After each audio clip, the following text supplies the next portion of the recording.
गुंपेला 2-2,500 वर्ष झालेली आहे. आणि त्या काळी कुत्र्याच्या गळ्यामध्ये पाठी बांधली आणि त्या कुत्र्याला ह्या बोगद्यातून सोडलं. तो वाडा विमलेश्वरला गेला. असं आता आपण सगळं बघितलं आणि आता गुफेजवळ आलोय. तर ती गुफा बघा, एकदम सुंदर आणि प्राचीन काळातली गुफा बघा ती. आता सध्या ती स्त्री देवतांच्या हे आहेत, मुखवटे आहेत. बाकीचे सगळे असे एकूण 20 आहेत. 20 मुखवटे आहेत. 20 मुखवटे. म्हणजे धड नसलेले फक्त मुखवटे आहेत. मुखवटे आहेत. नमस्कार मंडळी, स्वागत आहे तुमचं एका नवीन व्हिडिओमध्ये. मी तुमचा लाडका सौरव वेंगुर्लेकर, म्हणजेच कोकणी सौरव.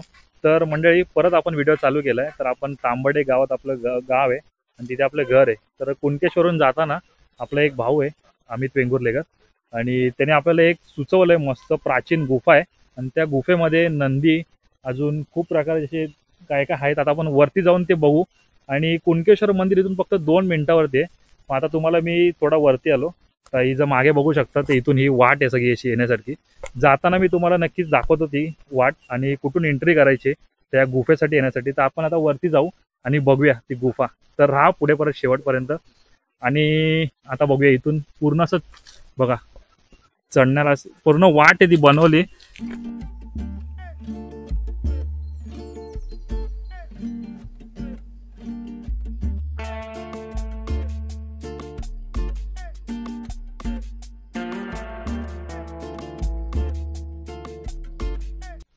तर मंडळी, आता आपल्याला शरद काका भेटलेत आणि त्या इथे म्हणजे पुजारी येते काका. आता आपल्याला सगळी थोडीशी थोडक्यात माहिती सांगतील ते या गुफेबद्दल आणि आतमधले रहस्यमय ही गुफा आहे.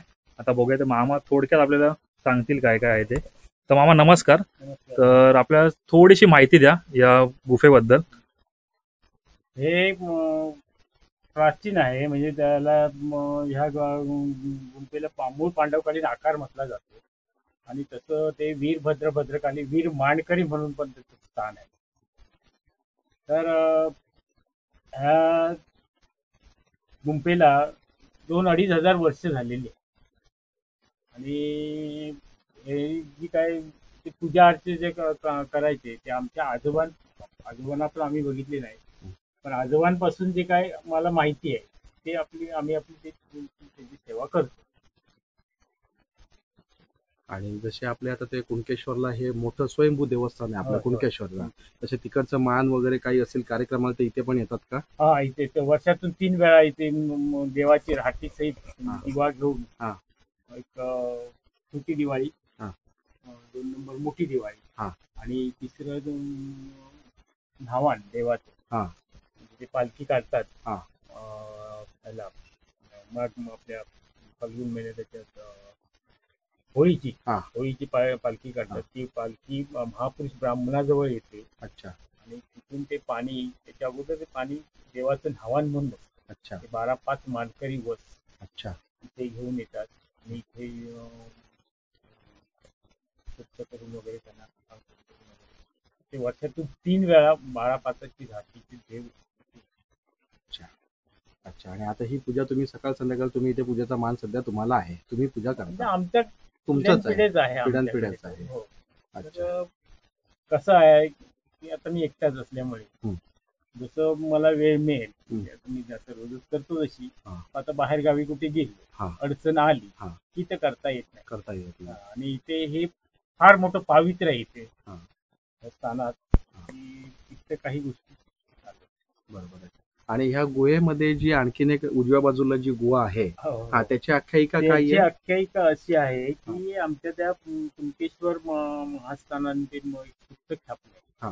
त्या पुस्तकामध्ये असं दिलंय की त्या काळी कुत्र्याच्या गळ्यामध्ये पाठी बांधली आणि त्या कुत्र्याला ह्या बोगद्यातून सोडलं. तो वाडा विमलेश्वरला गेला, असं त्या पुस्तकात लिहिलेलं आहे. वाडा विमलेश्वर म्हणजे इथून साधारण किती किलोमीटर आहे? आता साधारण 30-35 किलोमीटर. हो, 35 किलोमीटर आहे. अच्छा. हे साधारण 12 किलोमीटर जामसंडा, आणि जामसंड्यावरून ते 15 किलोमीटर, म्हणजे साधारण तेवढं 30-35 किलोमीटर आहे. तेवढा तो कुत्रा गेला तिथपर्यंत, असं त्याच्यात आख्यायिका आहे. आख्यायिका आहे. आम्हाला काय त्यापूर्वी त्या कधी काळी असेल, पण त्या पुस्तकात आहे. एवढंच मला माहिती आहे. बाकी आणि तो मार्ग अजूनही तसाच आहे, त्या तो बुजलेला नाहीये. नाही, बुजलेला नाही, म्हणजे पुढे बुजलेला आहे, परंतु इथे आहे. ते पण आहे. पण ते इथे केवळ 4-5 दिवस जर सतत पाऊस पडला तर त्या बोगद्यातून असं धो धो धो धो धो धो धो पाणी येतं. अच्छा, ते कुठे इथूनच येतं का? हा, त्या बोगद्यातून येणार. हा. हा. पण ते जातं कुठे, म्हणजे तिकडे की इथे? नाही, इकडनं बाहेर पडणार. अच्छा. तिकडनं येतं ना, हा हा म्हणजे याचा अर्थ काय, तिकडे खाली चालू ते मोकळं आहे. हा. त्या मोकळं जर तो भरला भाग हा. पूर्ण, हा. की त्या भाग भरला की तो तिथून जे पाणी येतं धो धो धो धो, हा हा. ते इथून वाहत सरळ खाली जातं. अच्छा. म्हणजे ते त्याला कसं उमळं फुटणं म्हणतात आमच्या भाषेत. हा हा. म्हणजे झरे हो फुटणं हो हो. आणि 4 दिवस सतत पाऊस पडणं, हा. म्हणजे न थांबता. हा. त्यावेळेला हा जसं गंगा येते कशी, हा हा. तसं ते येतं. तुम्ही मला दरवर्षी येईल किंवा साध्या पावसाने येईल तर नाही येत. अच्छा अच्छा, अशी याची थोडक्यात आख्यायिका आहे. आणि इथे आपलं एक शिवलिंग आहे, काय काय आहे? हो, शिवलिंग आहे, नंदी आहेत हा. आणि 6 स्त्री आणि पुरुष स्त्री देवतांच्या हे आहेत, मुकुट आहेत. हा. बाकीचे सगळे असे एकूण 20 आहेत. 20 मुखवटे आहेत. 20 मुकुट म्हणजे धड नसलेले फक्त मुखवटे आहेत. आहेत. नंदी वगैरे सर्व सहित. अच्छा, पिंडी सहित. पण ते मुखवटे कोणाचे काय वगैरे त्याची काय नोंद? त्याची काय एवढं काय माहिती नाही. अच्छा, प्राचीन कालापासून. प्राचीन कालापासून आहे. ओके, ठीक आहे, धन्यवाद. तर शरद काकांनी आपल्याला थोडक्यात माहिती दिली. आता आपण आता मंदिरात दर्शन घेऊ आणि ती गुफा पण बघूया आतमधली. तर चला माझ्यासोबत राहा आतमध्ये. आता थोडासा अंधार आहे, पण मी एक मोबाईलचा टॉर्च लावलाय. बघूया आता थोडंफार दिसतंय का, आपण प्रयत्न करू, कारण का संध्याकाळ झाली ना. तर बघूया आता आतमध्ये जाऊ.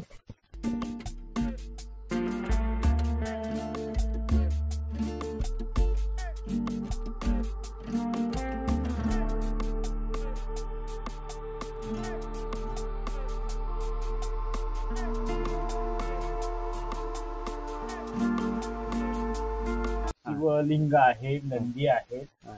आणि 6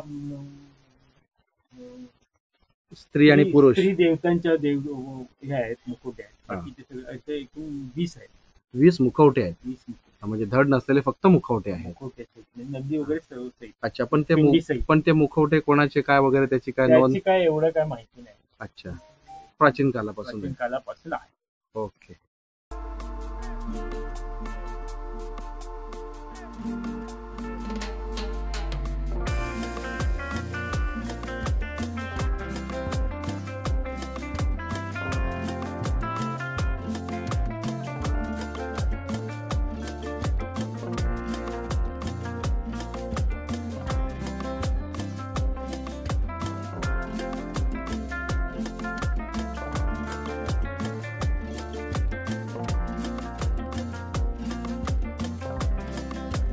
मंडळी, आता आपण सगळं बघितलं आणि आता गुफेजवळ आलोय.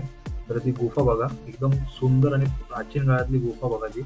आता सध्या ती बुजली आहे थोडी, पण पावसाळ्या टायमाला ना इथून पाणी येतं.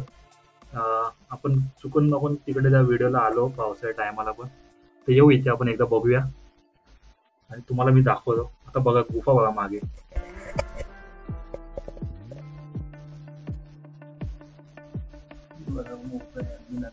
सगळी कोरीव गुफा आहे.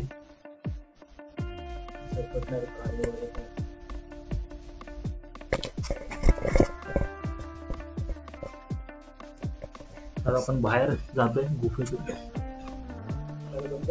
हो, करा. तर मंडळी, आता आपण गुफेच्या बाहेर आलोय आणि हा व्हिडिओ आपला इथेच समाप्त करतोय. तर हा व्हिडिओ आवडला असेल तर नक्कीच लाईक करा, शेअर करा आणि चॅनलवरती नवीन असाल तर सबस्क्राईब करायला विसरू नका. तर भेटूया अशाच एक नवीन व्हिडिओमध्ये. टाटा, बाय बाय, काळजी घ्या, येतो.